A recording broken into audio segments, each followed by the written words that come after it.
Good morning on what is a cool, bright and sunny day. It is Tuesday the 14th of March. I've got a nice hot cup of tea.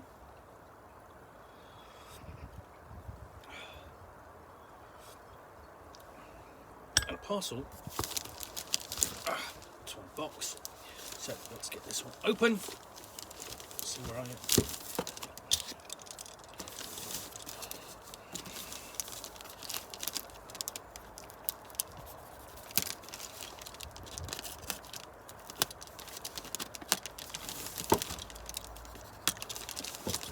Does not. No, it doesn't.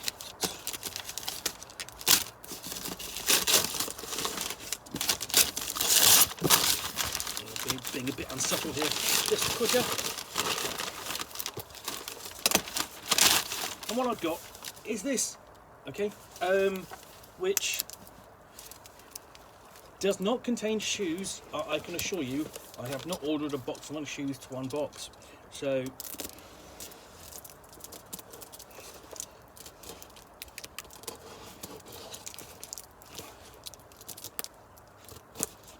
Almost there.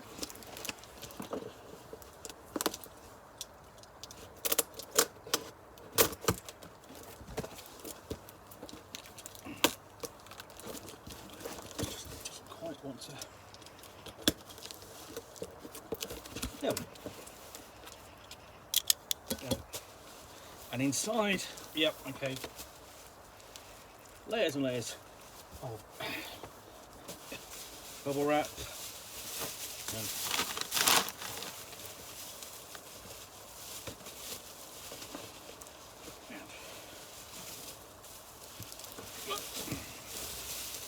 Pull that out, that's what's inside. You can't quite see what it is yet, but reaching in, the very first thing pull out. There, out the way, is this, which is the Pathfinder core rulebook, published by Paizo, of course. This is the second edition, and this is the basically the limited edition or special edition that they did, which I have picked up second hand because hey, it's 2023, and everyone is looking for alternatives to Dungeons and Dragons because of the whole controversy about the proposed OGL editions, and everyone went, well, let's go and try and find something else to play instead. And Pathfinder very quickly went out of stock everywhere, as everyone picked up a copy. And then I was able to find this, along with a couple of other supplements. So, which of course will be the subject of a further unboxing soon. So let's open this out. Let me show you everything, because it's quite a lengthy book. It is, 638 pages long. So, we'll open up a nice piece of artwork there, and here we've got the kind of the classic kind of cast of characters, which have been appearing in Pathfinder Adventures, all the way back to 2009 when it first came. When really what you were getting was the very first, not necessarily Pathfinder Adventures, but you were getting, I say Pathfinders, you were getting the first adventure paths. And I'll show you those again in a minute, because there are some portraits in the future. So essentially we've got an explanation of how to play the game. This is going to be quite fun, because it's quite a chunky book and difficult to get through, at least this way. Explanations that sort of like the key terms, and then we have an example of play, and I like the fact that we have an example of play really up front. You know, this is what the game is about, and here is how you do it. It gives you the prospective player an idea straight off, and then we've got an explanation of what's in the book. So there are 11 chapters covering ancestries, backgrounds, classes, skills, feats, equipment, spells, the Age of Lost Omens, which is the setting, playing the game, game mastering, crafting and treasure and so on. There are no monsters. You've got to go and buy a bestiaries for that, and I've got to go and track down those. But essentially, the first thing you really get into is a discussion of format of the rules elements. And if you get yourself, if you can come to understand how actions work in the game, you've pretty much probably got a good grasp of how the game is going to go. Understand that format. It's everything is there. So go to reading the rules there before we get into what those rules start off with. You've got the 6 stats and so on. And when I mentioned feats, yes, characters do have feats. This is ultimately derived from Dungeons & Dragons edition 3.5, 3rd edition, the one that came up between that and 4th edition, as an alternative to 3rd edition and issue 3.5 going out of print when Wizards of the Coast decided to switch to 4th edition. And 4th edition is a game, worthy of its own, unboxing and I think worthy of play, but it's a different style of game to 3rd edition and even 5th edition. So here, if you have a look, we've got some, the presentation of the ancestries and the classes, and you'll see some of these characters over here, like the fighter, the thief, and so on. Those are signature characters from the setting, and from all sort of like Paizo's kind of content when they focus on characters. So you have classic classes: alchemist, basically barbarian, bard, cleric, druid, fighter, monk, ranger, rogue, sorcerer, and wizard. So they're all kind of classics. But then if they're joined in, they've also got alchemist. And champion. So presumably champion is the equivalent of the paladin. Alchemist is its own thing.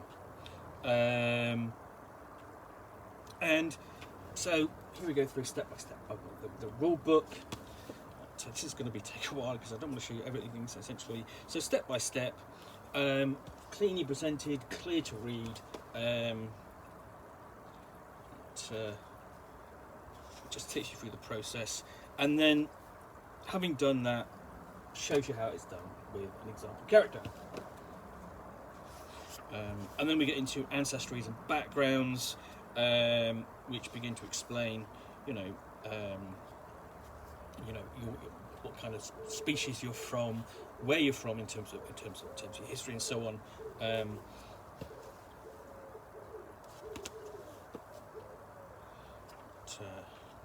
So, for example, we start off with dwarf, and there we have things like you've got physical description, society, alignment and religion, heritages. You might be an ancient bloody dwarf, a death warden dwarf, and so on, and then feats from your ancestry, which go from 1st level all the way up to 13th level.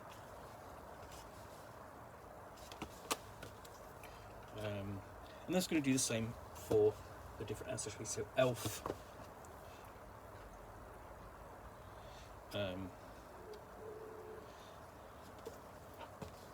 gnome,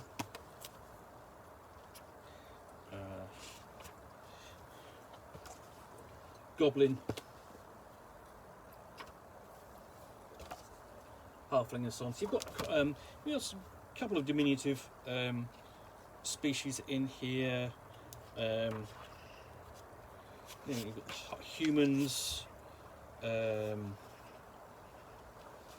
it's possible to play. The half orc falls under essentially humans variants, so half elves and half orcs, and then we get into backgrounds. So you might be an artist, barkeeper, detective, herbalist. Long big list of those.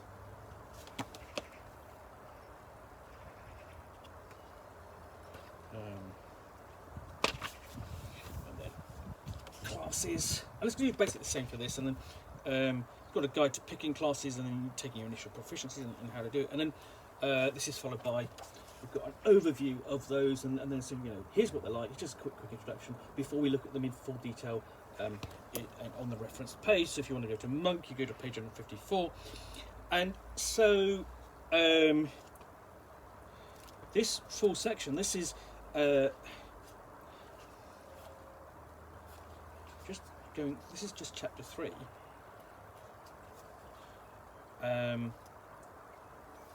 So that's chapter 3. That's on just the classes. You've got 1, 2, 3, 4, 5, 6, 12 different classes, and we've explored in some detail. So,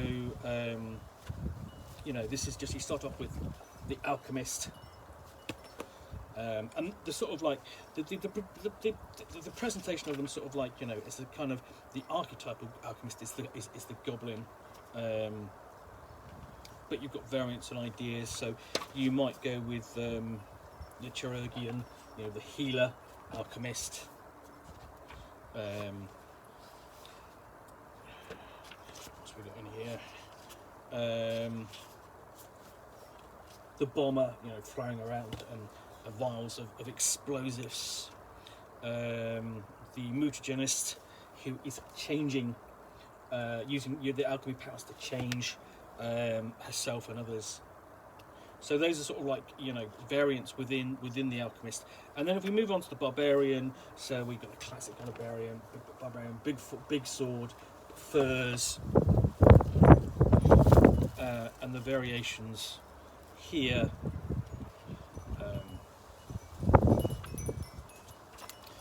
So animal rager, fury,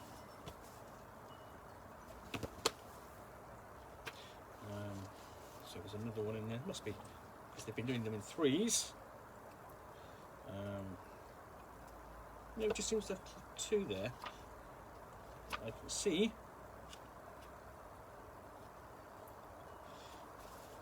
Bard, and it's going to do the same for each of these player character classes over and over. So I'm not going to show you all of those, I think, essentially, because there's quite a lot to look at. For example, okay, here's the monk, and again, this artwork, kind of figures throughout the whole of the Paizo line for Pathfinder. It is because these signature characters, certain signature characters will appear over and over. So we've got, for example, each of these, long list of all the feats, just nicely done at the start. So you just flip through the page references, and then you've got the explanations in the text. So depending, you might be a Kai monk.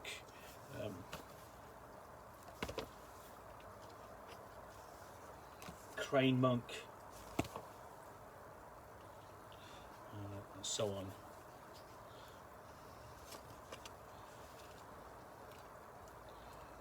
And then we move on to chapter 4, skills, and here we're talking about the key abilities, how to improve them. And yeah, I mean, this is a large book. This is one of the examples where you kind of want, oh yes, I could have done with a camera being laid down, this being laid down flat. That's fine, but this is unboxing in the Nook, so it is what it is. So this is it's just, I mean, here's the list of skills, and it's not long, but you've got quite a detailed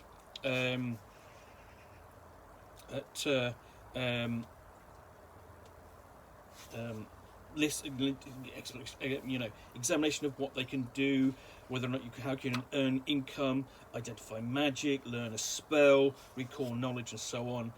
Those are just sort of general ones before you get into things like acrobatics, athletics, crafting, and more. That's a relatively short chapter because then we have feats. And feats sort of like, are really sort of like abilities that kind of set your character apart. You can do amazing things and be better. So it might be, planar survival, powerful leap, quick climb, multilingual, recognized spell, ward magic, underwater marauder, depending upon the campaign. And this is an extensive list of feats. I mean, honestly, your average campaign isn't going to need underwater marauder, but there are campaigns where it might. So we've got equipment. So we've got weapon descriptions here.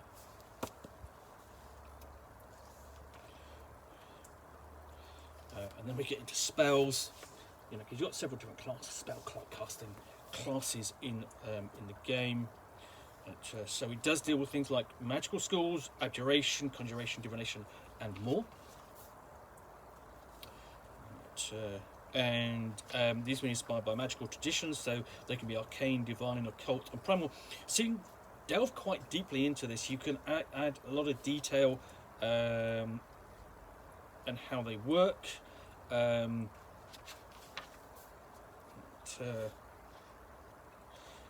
then we get on to here. We've got the spell lists, so quite a lot of dense text in here. So you've got spells by types. Divine spells, occult spells, going from the cantrips all the way up to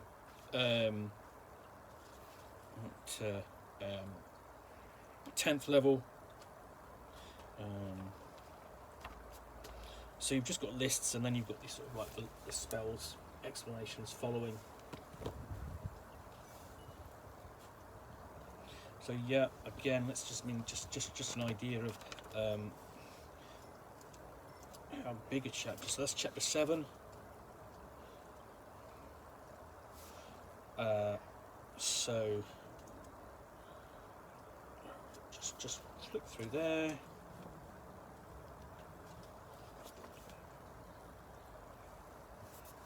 So yeah, spells is sort of like 100 pages of spells in there. And then we've got the Age of Lost Omens, which explains the setting of Golarion.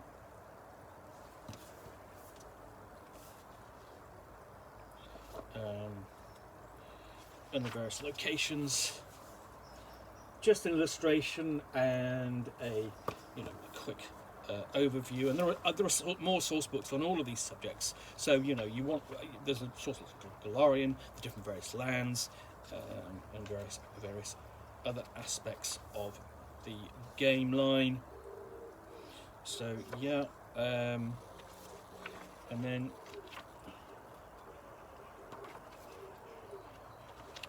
so just chilly fingers, just trying to get the pages to part.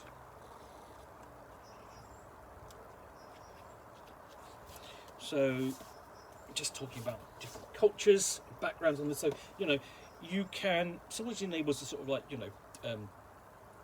to set up a campaign set. You can set that in Golarion. You've got all the basic background here, but of course, as a gaming group, you're free to go and play whatever you want. A little bit talk about some of the factions, about and religions. And of course, you've actually got a signature kind of organisation here as a Pathfinder society, which does a bit of exploring and adventuring and so on. And then we've got a guide to how to play the game.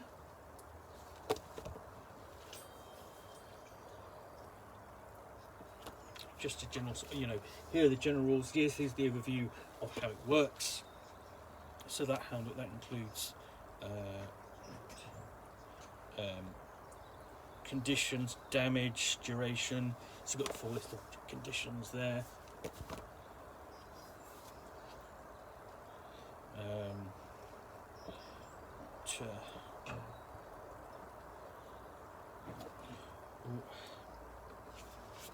And then hero points, which will give you an advantage in certain situations for your characters, and encounter modes. This is talking about how to handle encounters, so whether that's combat or interpersonal, that sort of thing.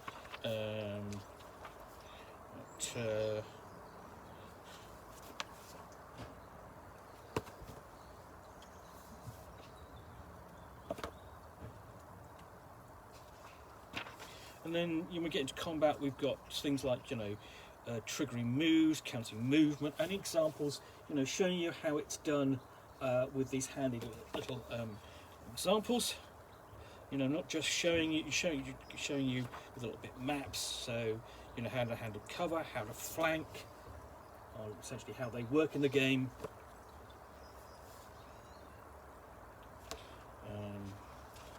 And then exploration mode for your walking and moving. Downtime mode for things you can do, so that's not just that starts off with long-term rest and then retraining, and then other activities before we get on to the section for the game master.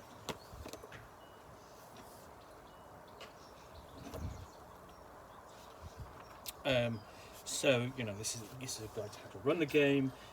Just how to handling responsible play, preparing adventures, and creating them, building encounters, running this game session. All this basically will be familiar for most gamers coming to Pathfinder, but it's still useful advice to look at again, see if there's anything particularly different.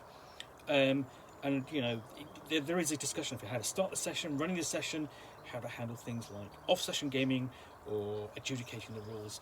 Just general good advice for the game master. And then we've got running modes of play. So this is talking about encounters, exploration, and downtime, how to handle those.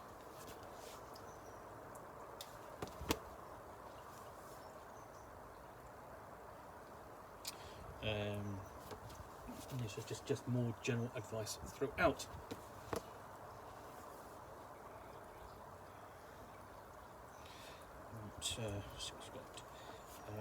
And then discussion of difficulty classes, essentially setting the targets which the player character is going to be rolling when they want to undertake an action, and then rewards, so hero points. And then experience points. Hero points essentially, the luck points to keep the character alive. Do sort of like the heroic actions, and then experience points for how to improve. And then handling treasure in the game, because that's part of the reward. Whether that's paying for gold, paying for treasure and upkeep, and improving the lifestyle, or magical items which will help them be even more heroic and effective. A discussion of environment, playing in different locations, swamps, forests, deserts, that sort of thing. Handling things like natural disasters. That's an interesting, thing to talk about, because they can be they can be sort of like great adventuring locations as well. Potential hazards, in play, the player characters can encounter. And then we're talking about the hazards by name. We've got a list of them. Again, the earlier format essentially is ahead of the section. Here's a list of all the hazards that we've got in here, and then the hazard format.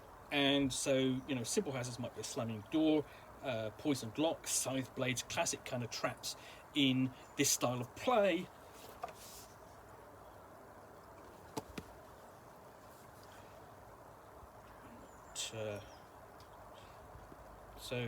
And then we get into crafting and treasure.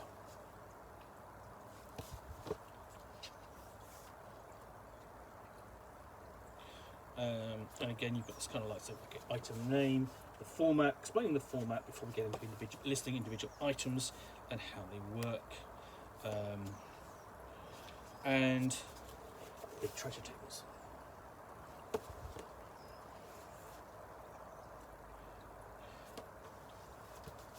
And then we've got the individual treasures described. Essentially, as before, the format: list first, explanation and description later. So lots of potions. Lots of really different, interesting sort of like items.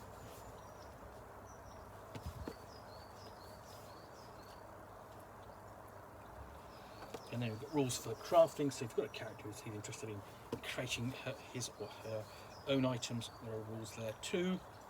So you can actually update. You can take your armor and weapons and upgrade them, their runes and so on, and make them better. You can have things like indestructible shields, spell guard shields. You literally build runes and make into weapons and armor, and just make them sort of like more amazing. This Paizo staves for your wizard type or wizard characters, monks, that sort of thing, who use that kind of thing. And then at the end, we've got an appendix of explanation of the conditions which the player characters can suffer during play. And then here we've got the character sheet. So yeah, this is a big book, but so it's comprehensive and detailed. But if you've played this kind of style of game, then it's not too much of kind of making that kind of leap to a new set of rules. And of course, there's going to be a lot. Although the language is kind of going to be a little bit different, I suppose. If you're used to playing Dungeons and Dragons and going to this, the language is going to be different, but the concepts are going to kind of be the same. So there's there'll be a lot of familiarity there, and owning this and playing this does open you up to an incredibly large to community, whether of content and then just an array of setting books and campaigns. Because one of the great things about Paizo is they put out these adventure paths. Like Rise of the Rune Lords is the classic one, it's the first one, and they're mini campaigns. In several parts, and some of them are very, very good. Anyway, so that is the Pathfinder core rulebook. This is the special edition, which now I finally own a copy of Pathfinder, second edition. Anyway, hope you've enjoyed this unboxing in the Nook. If you have, then please do click on the like button down below. And of course, if you've got any comments or feedback, I do appreciate you taking the time to post those. Lastly, if you want to be alerted to get more unboxings in the Nook, where you'll see me out here with a box containing a book or game, which I will unbox and chat about to the best extent of my knowledge for roughly 10 minutes or so, not in this case, to the very best of my ability, all of course accompanied by a nice hot cup of tea. And no, that's not a nice hot cup of tea because, hey, I've been talking for half an hour. Then please do hit the subscribe button down below. Thanks again for watching another unboxing Nook. Be back again soon with another one. Bye for now.